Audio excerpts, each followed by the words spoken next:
आरफा खानम ओखला की बेटी है, ओखला की बहू है। और मैं ये कहूँगी, देखिए मुझे लगभग 2014 से मैं बहुत ज़्यादा लोग मुझे जानने लगे। 2012 से मैंने अपनी वर्किंग स्टार्ट की, और वर्किंग भी मैंने कैसे स्टार्ट की, मेरा एक बढ़ते कदम नाम से एक एनजीओ, एक संस्था थी, जिसके माध्यम से मैं लोगों तक पहुंचने का मैंने काम किया। चाहे उसमें आप एजुकेशन कह लीजिए, एजुकेशन जो ऐसे बच्चे जो स्कूल नहीं जाते थे उन तक मैंने एजुकेशन पहुंचाने का काम किया। ऐसे लोग जो जिनकी आवाज़ मैं बन पाई, घरेलू हिंसा हो या किसी भी तरीके का महिला उत्पीड़न हो, उनको चाहे पुलिस के पास जाना हो, वहाँ पे कोई एफआईआर करानी हो, हमेशा आपने आरफा खानम को वहाँ पर आपने पाया, उनकी आवाज़ उठाते हुए देखा है। तो 2014 से लगातार मैं जिस तरीके से फील्ड में ज़मीन पर काम कर रही हूँ, तो लोग मुझे ओखला की बेटी इसीलिए कहते हैं। जो मुझे ओखला की बेटी का जो लक़ब मिला है वो इसीलिए मिला है क्योंकि मैं जितने 2014 से जो अभी तक का जो टाइम हुआ है, 2014 से मैं काम कर रही हूँ, लगातार ज़मीन पर हूँ। अगर मैं आपको कहूँ कि आप किसी सियासी परिवार से आती थी कि आपने सियासी तौर पे अपनी ज़मीन खुद तैयार की है? देखिए, मैं अगर अपने परिवार की बात करूं, शादी से पहले मेरा परिवार बहुत ही सिंपल परिवार से मैं आती हूँ। मिडिल क्लास फैमिली है मेरी, और फादर मेरे डॉक्टर हैं, लेकिन कभी भी कोई घर का कोई सदस्य कोई भी सियासत में नहीं था। लेकिन जब मेरी शादी हुई, शादी के बाद मुझे एक सियासी परिवार मिला, कांग्रेस से जुड़ा हुआ परिवार था। तो लेकिन मेरी आइडियोलॉजी शुरू से, मेरी जो आइडियोलॉजी थी वो कांग्रेसी आइडियोलॉजी थी, और कांग्रेस आइडियोलॉजी की वजह से ही मैंने कांग्रेस को ज्वाइन भी किया, कांग्रेस की सोच को मैंने आगे भी बढ़ाया। तो ये जो मुझे सोच मिली, मुझे पहले से मिली, देखने समझने की शक्ति हम सबके पास होती है, क्या जमीन पर गलत हो रहा है और कौन आपके साथ खड़ा है, ये बहुत ज्यादा जरूरी है, और ये समझना बहुत ज्यादा जरूरी है आपकी लड़ाई को लड़ कौन रहा है। तो इस सोच को मैंने, जो जमीन है मैंने खुद से तैयार की है, और परिवार से मुझे बस साथ ये मिला कि मेरी एक इंडिविजुअल सोच थी, उसको कभी भी मुझ पर प्रेशर की तरह कभी नहीं थोपा गया कि हम कांग्रेसी हैं तो आपको भी कांग्रेसी ही रहना है। ऐसा नहीं है। जबकि मैं उत्तर प्रदेश के बिजनौर से मेरी ससुराल है, और वहां से जो परिवार है, और मैं आपको बता दूं कि वो आज से नहीं, कम से कम 3 पीढ़ी, ये तीसरी पीढ़ी है, और मैं अपने आप को तीसरी पीढ़ी की तरह देखती हूँ कि वो कांग्रेसी है, और उस कांग्रेस की सोच को, उस विचारधारा को वो लोग आगे लेके जा रहे हैं, और अब हमारी तीसरी पीढ़ी इसको आगे लेके जा रही है। अच्छा, क्योंकि आप बाय प्रोफेशन एडवोकेट हैं, तो हमारे समाज में कहा जाता है कि एडवोकेट सोशल एक्टिविस्ट भी होते हैं, तो क्या आपके साथ भी ऐसा है? देखिए, मुझे याद है जब मैं कॉलेज में थी, तो कॉलेज के वक्त से ही मैंने एक सोशल एक्टिविज्म शुरू कर दिया था। और मैं कॉलेज से ही क्यों, मैं तो स्कूल से कहूंगी। स्कूल में जब मैं थी, मैं 10th क्लास में थी, 10th क्लास से मैं ऐसे बच्चों को पढ़ाती थी, 10th क्लास के एग्जाम देने के बाद मैं 10th क्लास के बच्चों को पढ़ा रही थी। तो मेरा सोशल एक्टिविज्म तो स्कूल से स्टार्ट हो गया था। कॉलेज आते आते तो मेरे सामने ऐसी परिस्थितियां बनी कि मैं इंटर्नशिप के लिए जहाँ पे मैं गई, वहां से मुझे कुछ ऐसे स्लम्स में भेजा गया। वहां पर मैं गई, वहां पे मैंने देखा, उनको देख करके वाकई सोचने पे मजबूर हो गई कि आज भी, आजादी के इतने सालों बाद भी, आज भी हालात ये हैं कि जिन स्लमों में हम जा रहे हैं, वहां पर आज भी बच्चे एजुकेशन से वंचित हैं, शिक्षा से वंचित हैं। आज भी लोगों को ये बताना पड़ रहा है कि आपको किस तरीके से आपको हैंड वॉश करने हैं। आज भी वहां पे सोप का यूज नहीं हो रहा है। आज भी महिलाएं किस तरीके से वो शौचालय नहीं जा रही हैं। तो तमाम ऐसी चीजें हैं जो आपको, जब आप ग्राउंड पे जाएंगे और आप ये देखेंगे कि यहाँ पे क्लस्टर्स में, स्लम्स में क्या हालात हैं, तो आपको वाकई आपके रोंगटे खड़े हो जाएंगे, आप सोचने पे मजबूर होंगे। तो वो चीजें मैंने, जब मैं कॉलेज में थी, कॉलेज के बाद से कुछ ऐसी चीजें मेरे सामने हुई कि कुछ स्लम्स ऐसे थे जहां पर वो मजदूरी करने जाते हैं और उनको मजदूरी नहीं मिलती है। कुछ ऐसे बच्चे हैं कि जहां पर स्कूल में एडमिशन लेने के लिए जाते हैं, लेकिन उनके पास पैसा नहीं है, लोगों के पास रोजगार नहीं है, महिलाएं घर पे बैठी हैं, वो ये सोच रही हैं कि मेरे अभी एक वक्त का खाना है, दूसरे वक्त का खाना नहीं है। कुछ ऐसी महिलाएं हैं जो बेवा हैं, विधवा हैं, विडो हैं, वो भीख मांग के खा रही हैं, लेकिन एक वक्त का मांग करके लाती हैं, दूसरे वक्त का पता नहीं होता। तो हम किस सदी में जी रहे हैं? ये आपको नहीं लगता कि ये आज भी सोचने पर आपको मजबूर करता है? तो सोशली इस पे मैंने काम किया और आप यकीन जानिए कि 2012 से 2012 में मैंने ये सोचा और ये कदम उठाया कि मुझे एक ऑर्गेनाइजेशन, एक संस्था खोलनी है जिसके जरिए मैं बहुत जितना ज्यादा से ज्यादा हो सकता है मैं उन लोगों तक पहुंचूं, उन लोगों की मदद करूं। तो मैंने महिलाओं को आर्थिक स्वावलंबन के लिए, आर्थिक में मदद देने के लिए वहां पर हम लोगों ने महिलाओं को जूट के बैग बनाने सिखाए ताकि वो 4 पैसे कमा सकें। स्टिचिंग के लिए हम लोगों ने सिलाई मशीनें बांटी ताकि वो 4 पैसे कमा करके वो सिलाई सीख करके कम से कम वो 4 पैसे कमा सके, वो उन्हें ना मेरा मुंह देखना पड़े ना वो किसी और का मुंह देखना पड़े। कुछ ऐसे बच्चों के लिए हमने स्कूल खोले। मैं ओखला की बात करती हूँ। ओखला के अंदर 2 स्लम ऐसे हैं जहां पर धोबी घाट और श्रम विहार, यहाँ पर 2 जगह हम लोगों ने स्कूल के खोले। नूर नगर में भी हमने कोशिश किया था लेकिन वहां पर पहले से एक स्कूल चल रहा था। तो 2 स्लमों में हमने लंबे समय तक, यहाँ तक कि आप पूछिएगा कि यहाँ पर 2 बार यहाँ पर झुग्गियां टूटी हैं, यहाँ पर 2 बार यहाँ पर आग लगी है, लेकिन उसके बावजूद भी उस काम को हमने लगातार शुरू किया। हम लोगों ने यहाँ पर ये भी देखा कि यहाँ पर किस तरीके से बड़ी तादाद में यहाँ मार्केट है, यहाँ पर मस्जिदों के बाहर है, यहाँ पर लोग मांग करके खा रहे हैं। और हमने देखा, मैं यूपी में किसी जगह मैंने देखा था कि किसी दीवार पे लिखा था नेकी की दीवार, और वहां पर रोटी बैंक, कपड़ा बैंक का मैंने प्रोजेक्ट देखा था। तो मैंने सोचा कि मैं अपने ओखला में ये क्यों ना लेकर आऊं, क्यों ना मैं अपने ओखला में इसकी शुरुआत करूं। और रोटी बैंक को मैंने अपने ओखला के अंदर शुरू किया। जगह जगह इंस्टीट्यूशन जा करके हमने इसका प्रचार किया कि हम आपके घरों के अंदर, हमारे घरों के अंदर इतना खाना बचता है। शादियों में हम देखते हैं, वो तस्वीर तो हम देखते हैं कि शादियों के अंदर कितना खाना, कितने लोगों ने खाना खाया, लेकिन कितना खाना वेस्ट हुआ वो कभी कोई नहीं देखता। वो खाना बचा तो वो खाना गया कहाँ, वो खाना खराब हुआ, वो खाना किस जगह गया, इसकी कोई किसी को चिंता नहीं होती। तो वो खाना हम लोगों ने उनसे गुजारिश की, हमने उनसे अपील किया कि वो खाना आप हमें दीजिएगा, हम उसको पैक करके कम से कम, जो औरतें ऐसी हैं जो बेवा हैं, जिनके घरों में कई कई दिनों से चूल्हा नहीं जल रहा है, कम से कम हम वो खाना उन घरों तक पहुंचाएं। उनकी हमने लिस्ट बनाई। हमारे पास बहुत सारे ऐसे लोग थे जो वॉलंटियर की तरह काम करते थे, उनको हम लोग स्लम में भेजते थे। वो जाकर के इनकी लिस्ट बना के लेकर आते थे, पूछते थे कि क्या यहाँ पर इस स्लम में जितने 5000 अगर लोग रहते हैं, 5000 लोगों में कितनी ऐसी महिलाएं हैं या कितने ऐसे लोग हैं जिनके घर में खाना नहीं बन रहा है। इस्लाम में भी कहा गया है कि अगर आप खा रहे हैं और आपका पड़ोसी भूखा है तो खाना आपके लिए हराम हो जाता है। तो फिर ये चीज जो है ये हम सबकी जिम्मेदारी बनती थी। तो इस तरीके से हम लोगों ने इसकी शुरुआत की, कपड़ा बैंक की शुरुआत की। हमारे घरों के अंदर किताबें, खिलौने, कपड़ा हमारी अलमारियों में रहता है, सालों तक हम उसको नहीं पहनते हैं। आखिरकार हमें लगता है कि अब हमारा इसको पहनने का दिल नहीं है और हम इसको किसी को ऐसी या दे देते हैं, वो पड़े पड़े सड़ जाता है कपड़ा भी। अच्छा, अगर मैं जामिया नगर या सीधा सीधा कहूँ शाहीन बाग और अबुल फजल की बात करूँ, क्योंकि आप विपक्ष की भूमिका में है, तो मैं आपसे मुद्दों पर तो नहीं बात करूंगा। अगर मुद्दों पर बात करूंगा तो यहाँ पर 10 मुद्दे हैं। मैं ये जानना चाहता हूँ कि आपकी क्या ख्वाब है इस ओखला को, या सिर्फ इन 2 इलाकों की, क्योंकि अगर आप पार्षदी के लिए कंटेस्ट करेंगे तो आपके ये 2 इलाके आएंगे, तो इन दोनों के लिए ऐसा कौन सा मास्टर प्लान या आपने ऐसे कौन से ख्वाब सोच रखे हैं कि इनको मैं इस तरीके से इनकी तामीर करूंगी? देखिए, मेरा मकसद सिर्फ पार्षद नहीं है कि मैं ये सोचूं कि मैं सिर्फ पार्षद बन जाऊंगी तो इस वार्ड का विकास हो जाएगा। मैं ये सोचती हूँ कि मैं ओखला अगर तरक्की करेगा, हमारा वार्ड, सिर्फ वार्ड की बात नहीं है, हम पूरे ओखला की आप तस्वीर देख लीजिए कि पूरे ओखला की क्या तस्वीर है। यहाँ पर आप कह रहे हैं कि आप मुद्दे की बात करेंगे तो बहुत सारे मुद्दे हैं, वाकई यहाँ पर बहुत सारे मुद्दे हैं। सिर्फ यहाँ पर जब पार्षद की बात होती है तो यहाँ पर एक कूड़े की बात आती है, जो कि एक कूड़ा एक मुद्दा बन करके अब रह गया है।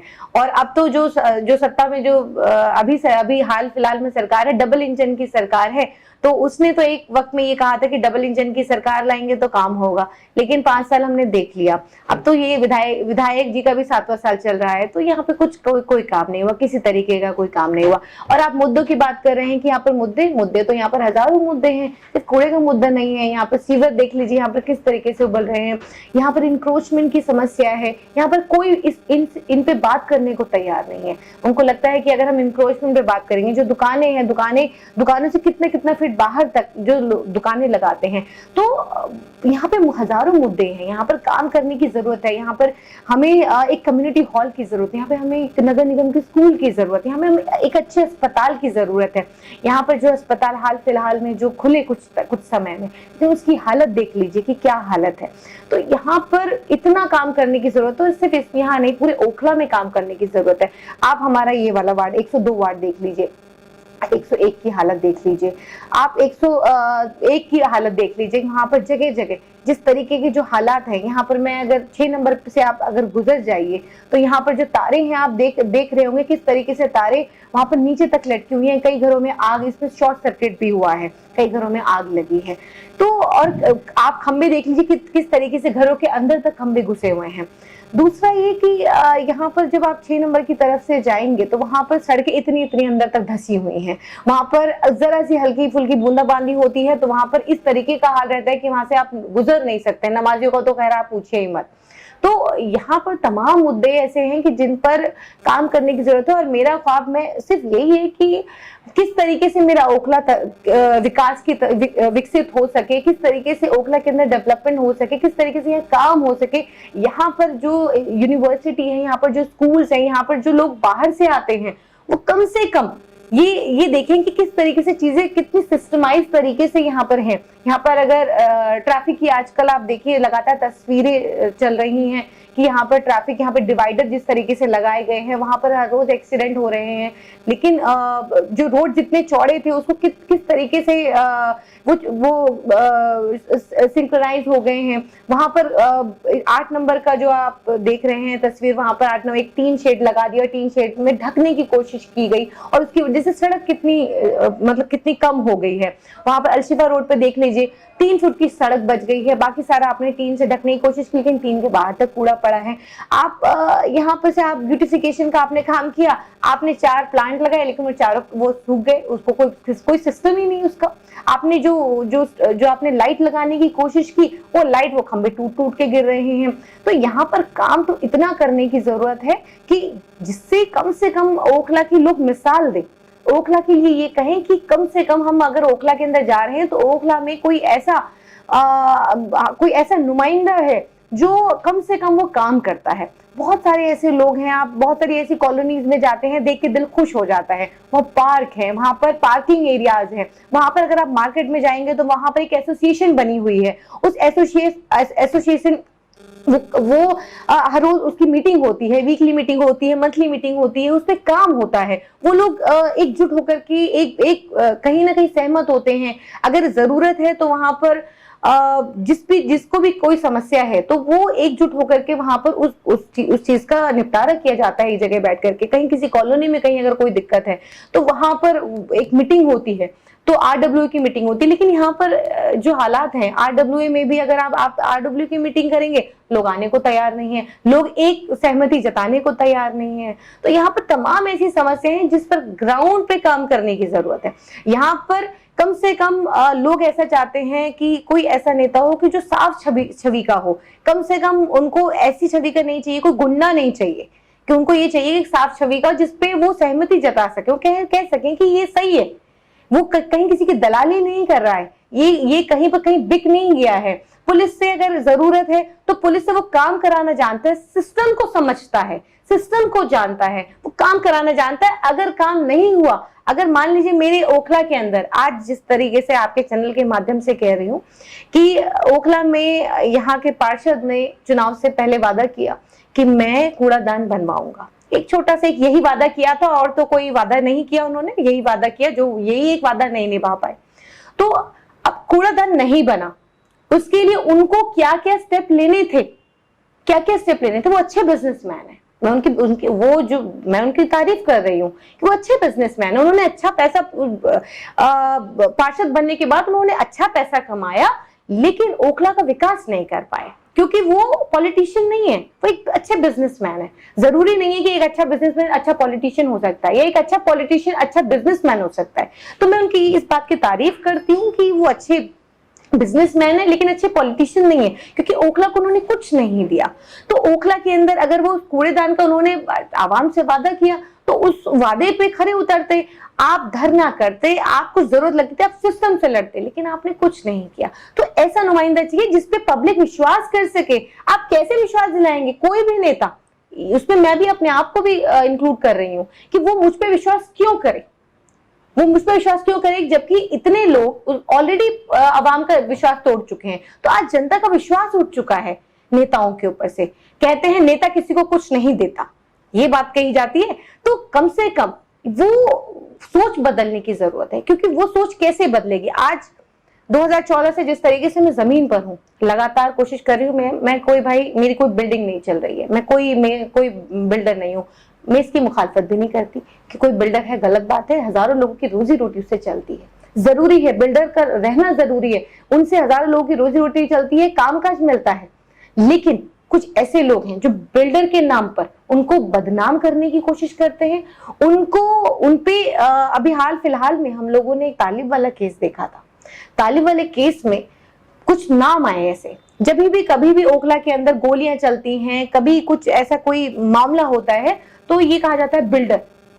अरे भाई, बिल्डर की वजह से हजारों लोगों को नौकरियां मिल रही है, हजारों लोगों के घर चल रहे हैं, लेकिन वो बिल्डर कौन सा बिल्डर, किस तरीके का बिल्डर, किस छवि का बिल्डर? तो सभी बिल्डर उसके अंदर आ जाते हैं।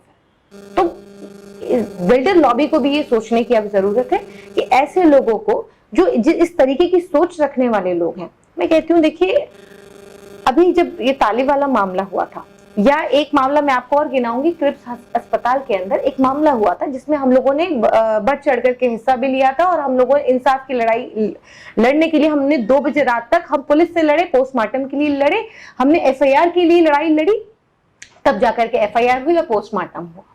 तो अगर बिल्डर लॉबी सामने आकर के उस परिवार के लिए, इकलौता लड़का था, 20-22 बरस का लड़का था, अगर उसके साथ आके खड़ी हो जाती कि हम तुम्हारे साथ हैं, हम इंसाफ तुम्हें दिलाएंगे, तो कम से कम ये एग्जाम्पल सेट होता कि कम से कम कुछ ऐसे बिल्डर भी हैं जो, ऐसा नहीं है कि सिर्फ नाइंसाफी ही हो रही है, ऐसे लोग भी हैं जो इंसाफ दिलाने के लिए उसके साथ खड़े हैं।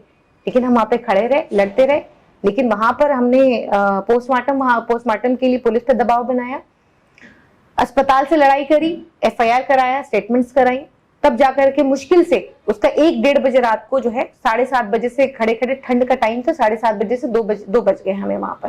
तो ये समझिए, जो हम सोच बना चुके हैं नेताओं के लिए, जो पॉलिटिशियंस के लिए हम लोग सोच बना चुके हैं, उस सोच को बदलने की जरूरत है। और उस सोच को कौन बदलेगा? एक अच्छी छवि का नेता ही बदलेगा। हम आप बदलेंगे। हम एक पॉजिटिव राजनीति जब करेंगे, एक पॉजिटिव सियासत जब हम करेंगे, जब पॉजिटिव सियासत होगी, बजाय इसके कि वो अगर ऐसा काम करे, मैं उसकी टांग खींचने की बजाय मैं अपनी तरफ से क्या बेहतर कर सकती हूँ, मैं समाज को क्या बेहतर दे सकती हूँ, इस सोच से जब हम चलेंगे, तो मुझे यकीन है कि लोगों की सोच बदलेगी और वो इस चीज पे यकीन भी करेंगे, आपकी बातों पे यकीन करेंगे। आपकी जो सोच है, आपकी जो आवाम को लेकर के सोच है, अपनी सोसाइटी को लेकर के सोच है, वो बदलेगी और उस पर लोग भरोसा करेंगे। एक आखिरी सवाल मेरा कि महिला, क्योंकि आप भी महिला हैं, और मैं अगर बात करूं, राजनीतिक तौर पर महिलाओं को पिछड़ेपन का शिकार है, तो इस ओखला में भी अगर देखा जाए तो राजनीतिक तौर पर महिलाओं को ज्यादा आगे बढ़ने नहीं दिया जाता है। तो आपका महिलाओं के लिए क्या प्लान है? देखिए, महिलाओं के लिए मेरी सोच ये है कि जिस तरीके से अभी तक मैं काम करते हुए आई हूँ, और देखिए, चुनाव तो आनी जानी चीज है, चुनाव से इस चीज का कोई वास्ता नहीं है। चुनाव में लड़ूंगी या नहीं लड़ूंगी, टिकट मुझे मिलेगा या नहीं मिलेगा, ये तो बात की बात है। लेकिन जिस तरीके से मैं काम कर रही हूँ, जिस एनर्जी के साथ काम कर रही हूँ, और आगे भी मैं इसी एनर्जी के साथ काम करना चाहती हूँ, महिलाओं के मुद्दों पे काम करना चाहती हूँ, क्योंकि मैं महिला हूँ। तो महिलाओं के लिए मेरे ये प्लान्स है कि आने वाले टाइम पे बहुत सारी ऐसी जो कल्याणकारी योजनाएं हैं, उसको लेकर के मैंने ये प्लान किया है कि उनको किस तरीके से घर घर पहुंचाया जाए, उसको किस तरीके से, जो मेरी महिलाएं हैं वो किस तरीके से इन सभी योजनाओं का फायदा पहुंच सकता है उन तक। ये मेरी सोच है, क्योंकि जब मैं खासतौर पे महिलाओं से मिलती हूँ, अपने ओखला की महिलाओं से मिलती हूँ, तो मैं उनसे पूछती हूँ, जब वो मेरे पास आती हैं किसी चीज को लेकर कि मेरा ये काम करा दीजिए, तो मैं उनसे पूछती हूँ, क्या आपको पता है कि ये योजनाएं हैं? तो कहती है, बाजी हमें तो ये नहीं पता है। तो आप समझिए कि योजनाएं हैं, होने के बाद उन्हें नहीं पता है, वो स्ट्रगल कर रही हैं, वो फेस कर रही हैं उन चीजों को। तो हमारी ये सोच है कि जो भी हमारे ओखला के अंदर ही क्यों, पूरी दिल्ली के अंदर इतनी सारी एनजीओज हैं, इतने सोशल एक्टिविस्ट हैं, हम चाहे ओखला में किसी भी तरीके का मुद्दा हो, घरेलू हिंसा से लेकर के, महिला उत्पीड़न से लेकर के, किसी कल्याणकारी योजनाओं से लेकर के, किसी भी तरीके का, मैं ये कहती हूँ कि अभी हाल फिलहाल में हमने कई ऐसी जो हमारे पास ऐसे कई लोग आए थे जिनको जरूरत थी कि भाई हमारे पैर नहीं है, हमारे पैर लगवा दीजिए, हमारे हाथ लगवा दीजिए। तो ऐसे लोग भी हैं जो मार्केट के अंदर, ऐसे लोग हैं, ऐसी संस्थाएं हैं जो इसके लिए भी काम कर रही हैं। आई चेकअप कैंप्स हो गए, या तमाम तरीके के कैंप्स हैं।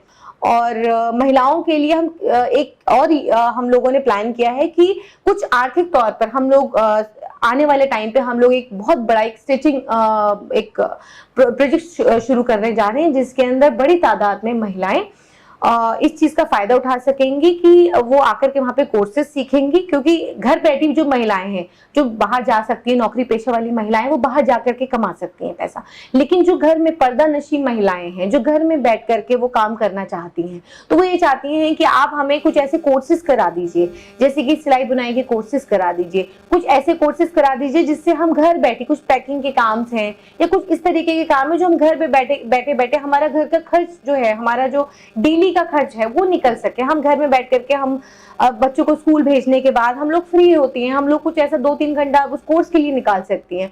तो हम लोग वो भी उस चीज के लिए प्लान करें, और आने वाले टाइम पे आप देखेंगे कि इंशाल्लाह बड़ी तादाद में महिलाएं, जो घर बैठी महिलाएं जो कुछ करना चाहती हैं, वो इसका फायदा उठा सकेंगी। तो इंशाल्लाह हमारी बड़ी सारी प्लान्स हैं, और हम उम्मीद कर रहे हैं कि उस प्लान में हम लोग कामयाब हों, महिलाएं ज्यादा से ज्यादा इसका कैसे फायदा उठा सकें, ये सोच को लेकर के हम लोग चल रहे हैं। और मेरी तो ये सोच है, मेरी उन बहनों को मैं कहूंगी कि आगे बढ़े, किसी भी सोच को, जो भी मैं ये कहती हूँ, मैं ये कभी नहीं मानती हूँ कि कोई पितृ सत्तात्मक सोच आपके ऊपर हावी हो सकती है, जिस तरीके से ये कहा जाता है, ये पेट्रियार्की आप पर इतनी हावी है। मुझ जैसी महिलाएं और मुझ जैसी तमाम और महिलाएं हैं जो और महिलाओं को आगे लेकर के चल रही हैं, उस सोच को पीछे छोड़ करके। मैं नहीं समझती कि वो कैसी सोच है, कौन सी सोच है, क्योंकि मेरे घर से मुझे वो सोच नहीं मिली है। तो ये बड़ा इंपॉर्टेंट होता है कि आपको अपने आसपास से, अपने घर से किस तरीके की सोच मिल रही है, वो बड़ी इंपॉर्टेंट है। तो मुझे मेरी घर से ऐसी सोच मिली है कि आप अपना, अपने घर का, अपने समाज का, अपनी कौम का, अपने देश का, आप उसको आगे लेके जाएं, उसका नाम रोशन करें। तो इस सोच को भी मैं चाहती हूँ कि मेरी बहनें भी सोच को अडॉप्ट करें, आगे बढ़ें, पढ़े लिखें, दोनों ही तरीके की तालीम लें, तालीम लेकर आगे बढ़ें। इसी से हमारा वो समाज भी, घर भी, देश भी तरक्की करेगा। और बाकी सारी चीजें, नफरत को छोड़ दें, सारी जो एक वो सोच है, जो कट्टर सोच है, जैसे लोग कहते हैं कि कट्टर सोच हम पर थोपी जाती है, हम पे कोई नहीं थोपता, किसी तरीके की हम पर कोई सोच नहीं थोपी जाती। मैं नहीं जानती कि वो कौन लोग हैं जो ये कहते हैं कि आप हम पर कट्टर सोच थोप दी गई है। कोई सोच नहीं थोपी है, हमारी सोच हमारी है, हमें इतनी फ्रीडम है, सोचने का फ्रीडम है हमें, जो हम क्या खाएंगे, क्या पिएंगे, क्या पहनेंगे, किससे बात करेंगे, कहाँ जाएंगे, ये सारे फ्रीडम्स हमें हैं। बहुत बहुत शुक्रिया, आपने अपने विचार हम लोगों के साथ साझा किया। जी बहुत